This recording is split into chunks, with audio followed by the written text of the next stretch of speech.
Et nous retrouvons Philippe Murer, économiste et cofondateur du mouvement politique citoyen. Bonjour Philippe Murer, merci d'être avec nous. Est-ce que vous nous entendez bien? Oui, bonjour Liselotte et bonjour à tous les auditeurs. Alors, on vous reçoit évidemment pour parler des projets de Monsieur Lecornu pour la France. Je pense que beaucoup d'auditeurs n'ont pas eu le courage d'écouter son discours de politique générale.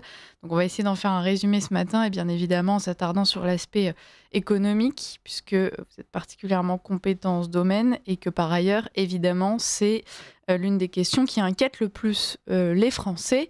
Revenons peut-être déjà sur cette annonce qui fait beaucoup parler. Sébastien Lecornu annonce qu'il voudrait donc suspendre la réforme des retraites. Quel est votre avis là-dessus, Philippe Murer? Bon, en fait, vous avez tout à fait raison. D'ailleurs, ce n'était pas un discours de Premier ministre, de politique générale, c'était un discours de ministre du budget. Mm. Il a parlé que du budget pendant 30 minutes.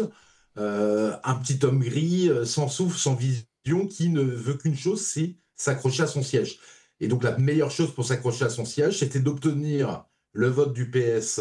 C'est-à-dire que le PS ne vote pas de motion de censure et soutienne le gouvernement Lecornu. Et en fait, ils y sont arrivés puisque, en fait, ils ont cédé sur la réforme des retraites, une suspension de la réforme des retraites jusqu'à la présidentielle de 2027. Donc, ça va durer 1 an et 3 mois et ça va coûter à peu près 2 milliards d'euros au budget. Et le PS pourra dire, nous sommes la social-démocratie, nous avons obtenu un recul du gouvernement et une mesure de gauche. Voilà, c'est la stratégie vraiment, puisque LR, eux, se sont vendus contre rien, en fait. LR n'a rien obtenu, mais a dit qu'ils allaient soutenir le gouvernement Lecornu, ne pas voter la censure. Ouais. Alors, on pourra revenir sur les différentes positions des partis politiques d'ailleurs, mais avant cela, encore quelques chiffres, notamment sur les comptes publics. Sébastien Lecornu nous a expliqué qu'il voulait respecter les 5,4% de déficit prévus par son prédécesseur. Alors déjà, est-ce que c'est possible? Et ensuite, est-ce qu'on peut se contenter de ça pour la France, Philippe Murer? Non, effectivement, ça peut être possible qu'on arrive à 5,4% de déficit public cette année, sur PIB, peut-être légèrement au-dessus, mais et le but, c'est derrière de faire baisser doucement le déficit. Mm. Après, on ne peut pas s'en contenter parce que le déficit est important et que la France est un peu sous pression sur les marchés financiers, logiquement, puisqu'on ne voit pas comment on va se sortir du problème de dette avec l'économie actuelle, avec le modèle économique actuel. Donc voilà, c'est ça le sujet, mais il y a aucune ambition là-dessus, il n'y a aucune ambition de redresser l'économie, parce que s'il y a un déficit budgétaire, c'est d'abord parce que l'économie ne fonctionne pas. C'est d'abord parce qu'il y a un record de défaillance d'entreprises depuis 2009 et donc qui ne contribuent plus aux recettes fiscales. C'est aussi parce que les Français sont appauvris et qu'il n'y a pas de recettes fiscales nulle part, quoi, en fait. Ouais.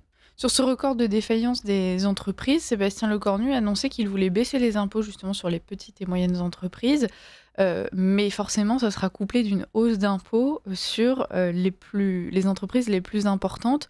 Est-ce que ça peut être une bonne solution pour résoudre le problème? Oui, bon, on va prendre un peu à Pierre pour donner un peu à Paul, mais ça va se faire à la marge. Le Mm. vrai problème des entreprises françaises, c'est l'absence de croissance et surtout le fait que l'énergie est chère. L'énergie est hyper chère dans l'Union européenne, donc le gaz, par exemple, est 4 fois plus cher qu'aux États-Unis, 2, 3 fois plus cher qu'en Chine, alors qu'avant on avait les mêmes prix, grosso modo, il y a 10 ans. L'électricité, à cause du marché européen de l'électricité, bah, elle pompe les finances des ménages et la consommation.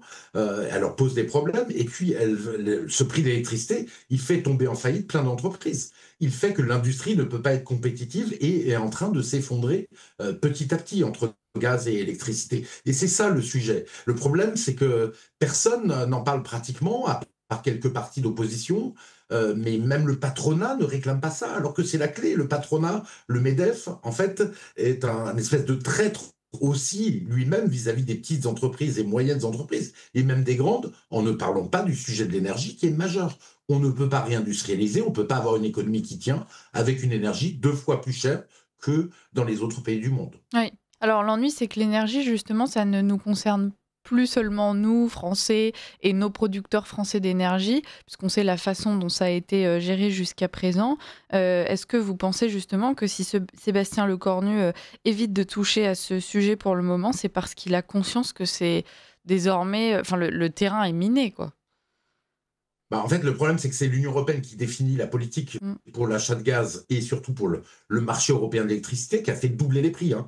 On rappelle qu'on paye, nous, particuliers, 24 centimes d'euros le kilowattheure quand c'est produit à 6 centimes d'euros le kilowattheure. Ça n'a aucun sens. On pourrait vendre, demain, il y a un gouvernement qui arrive sérieux, on sort du marché européen de l'électricité, on met l'électricité 2 fois moins cher pour les Français, à 12 centimes. C'est absolument pas un problème, mais là, il y a le totem de l'Union européenne et ils n'ont pas le courage de faire le bras de fer qu'ont fait les Espagnols et les Portugais. Et remarquons l'efficacité d'avoir une électricité pas chère. Le Portugal et l'Espagne, c'est les deux seuls pays de l'Europe occidentale qui ont 3% de croissance. L'Allemagne est en récession permanente, la France est à 0,5% de croissance au mieux, l'Italie pareil. Et en fait, les seuls qui fonctionnent, c'est l'Espagne et le Portugal parce Mmh. qu'ils ont l'avantage d'une électricité pas chère. Ouais.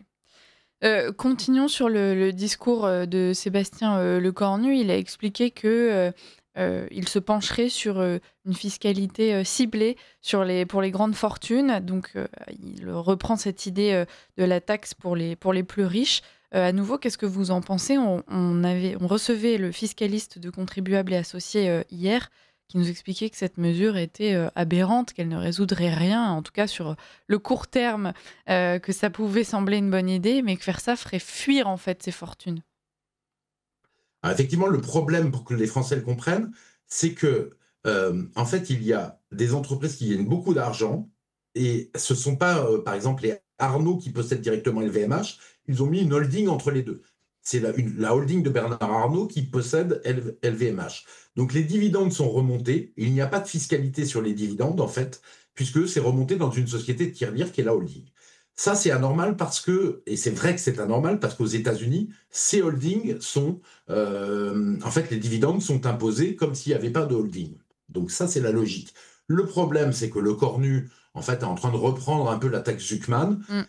en disant pas qu'il va imposer une partie des dividendes de la holding, mais qu'ils vont imposer le patrimoine de la holding, ce qui n'a pas de sens, quoi. Vous imposez quand il y a de l'argent qui est gagné et pas le montant d'actifs qu'il y a, quoi. Vous imposez pas le prix de la maison, vous imposez les loyers de la maison. Donc ça, c'est un problème. De toute manière, il n'y a aucune mesure sérieuse au niveau de l'économie, hein. C'est l'immobilité. En fait, ce que fait le Cornu, ce qu'il a annoncé, c'est grosso modo qu'il veut un gouvernement complètement immobile, avec pratiquement des ambitions très limitées qui ne sont que de voter le budget, juste pour que Macron tienne. Et sa phrase fétiche, ça a été: le gouvernement proposera, nous débattrons et vous voterez. Donc il remet, en fait, il dit grosso modo, on ne va pas faire grand-chose, vous êtes responsable de ce qui se passera et pas le gouvernement, puisque vous débattrez, vous voterez. Et en fait, l'idée clé, c'est de faire du chantage au budget Ouais. et de dire, bah voilà, vous devez voter ce budget, point. Et ensuite, le but, c'est que Macron reste à l'Élysée jusqu'à la présidentielle de 2027 et on touchera rien à rien, quoi. Il va rien se passer. Ce chantage au budget, il a également été fait auprès des Français puisque, on leur a expliqué au moment de la démission, puis au retour de Sébastien Lecornu, que la priorité, c'était d'accepter ce nouveau gouvernement parce que sinon on pourrait se retrouver sans budget, en décembre et qu'alors là, ce serait un cataclysme pour le pays. C'était un véritable, argument ou est-ce que selon vous, quelle que soit, l'échéance, à respecter pour ce fameux vote de budget, ça passe, en second plan, après justement la constitution d'un gouvernement digne de ce nom? En fait, la Macronie se moque 3 fois du monde. La première fois, elle se moque du monde parce que, en fait, ils ont perdu, la Macronie a perdu un mois pour faire un gouvernement. On avait tout à fait le temps de faire, pendant le mois où le Cornu a discuté avec les différents partis politiques, on avait le temps de faire des élections législatives qui durent un mois. Donc ils se moquent une première fois du monde. Ils se moquent une deuxième fois du monde parce que la crise du déficit public et du budget, ce sont eux. C'est la Macronie qui a multiplié par 2 le déficit budgétaire de la France en 8 ans et qui ont créé cette catastrophe. La troisième chose, c'est qu'ils disent, ah bah, il faut être responsable et voter ce budget, alors qu'on a une chambre parlementaire divisée. Et pourquoi elle est divisée? Parce que lors de la dissolution, la Macronie, les macronistes, en fait, ont imposé un front républicain, ont volé en fait la victoire, hein, très clairement, et la volonté des Français d'avoir le RN au pouvoir avec un Premier ministre RN, en faisant un front républicain avec LFI, LR, la Macronie, le PS, etc. Et donc, la Macronie est maître dans l'art de se foutre du monde, on le voit ici encore. Mmh. Et puis ce qui est terrible, c'est que malgré tout, même si tout le monde s'en rend compte, ça marche. ça marche. Mais bon, ils ont quand même très très peur de revenir à des élections parce qu'ils savent que là, ils auraient à peine 15% au premier tour. Et donc, il y aurait une énorme fessée de la Macronie qui aurait peut-être plus que 50 sièges parce que, et c'est ça ce qui bloque, il y a deux choses qui bloquent en fait la politique aujourd'hui, au moins deux choses. Il y a le fait que tous les députés du bloc central, du PS, etc., ont peur de revenir devant les électeurs parce qu'ils savent qu'ils vont perdre beaucoup de sièges ou ils risquent de perdre beaucoup de sièges. Parce que le front républicain sera très affaibli et le front républicain, en fait, ne peut plus comprendre LFI, qui est considéré comme, qui est diabolisé par les médias, par les partis politiques et sans doute à juste titre. Donc ça, c'est le premier sujet. Et le deuxième sujet, ce sont les ambitions pour la présidentielle. En fait, PS et LR, par exemple, ils vont être flotteur gauche et flotteur droit de la Macronie pour que le bateau continue à avancer jusqu'en 2027. Ils vont se dire dans l'opposition, mais en fait, la vérité, ce que veulent le PS et le LR, c'est que leurs candidats à la présidentielle, Raphaël Glucksmann et Bruno Retailleau, en fait, en tant que bloc central, aspirent, soit le candidat du bloc central, aspire le vote de la Macronie qui est en déliquescence et finalement gagne l'élection présidentielle. Tout est là-dedans. Cette trouille bleue de la dissolution et les ambitions pour la présidentielle. Les Français, par contre, sont complètement oubliés. La France est dans une bérésina complète et ça les intéresse absolument pas. On reste avec vous, Philippe Murer, encore quelques minutes. Et j'annonce quand même la suite du programme aux auditeurs. On retrouvera dans quelques instants Antoine Dresse pour parler d'identité française. Philippe Murer, concrètement, si donc tout ce qui a été évoqué par Sébastien Lecornu dans ce discours de politique générale était mis en place, quelles seraient les conséquences directes aujourd'hui pour les ménages français? Bon, en fait, il y aura un petit peu d'impôts en plus pour certains, un peu d'impôts en moins pour quelques, mais pour d'autres, mais plus de hausse d'impôts que de baisse, Mm. de la baisse de dépenses publiques. En fait, on va avoir l'économie française qui va continuer à s'échouer, les faillites qui vont continuer à être là, et les Français qui vont continuer à s'appauvrir. Donc, le fait, c'est qu'on ne va pas changer de cap, le bateau va continuer à foncer en plein dans l'iceberg, quoi. Ouais. Oui, puis on voit encore une fois une certaine déconnexion totale de la Macronie. On a par exemple alors, des mesures très précises, très anecdotiques, par exemple des taxes sur les petits colis, parce qu'on sait que la France subit de plein fouet la concurrence étrangère. Il a été évoqué donc notamment les cas de Shein et Temu, qui sont des entreprises qui vendent des vêtements à très bas coût. Et ils annoncent ça au moment où en même temps on apprenait que justement Shein allait pouvoir ouvrir une boutique dans Paris, c'est Franck qui va Au m'aider, BHV. au BHV exactement. Une fois de plus, on a le en même temps macroniste et pareil, pas du tout la conscience que ce qu'ils nous disent est complètement contradictoire de A à Z. Oui, tout à fait. C'est des mesures vraiment très légères pour aller prendre un peu de taxes d'un côté, un peu de taxes de l'autre, pour essayer de combler doucement le déficit. Mais vous savez, c'est comme ça qu'on a détruit la fonction publique hospitalière, l'hôpital. C'est en enlevant 1 milliard d'euros par-ci, 1 milliard d'euros par-là, en payant un peu moins les infirmières et les médecins. Puis à la fin, vous n'avez plus d'infirmières. Et puis, de la même manière pour la police, de la même manière pour l'éducation. Vous baissez chaque année un petit peu le salaire des enseignants et à la fin, bah, vous n'avez plus d'enseignants qui veulent venir. C'est une vision comptable des choses, mais qui ne prend pas en compte l'humain, qui ne prend pas en compte l'économie.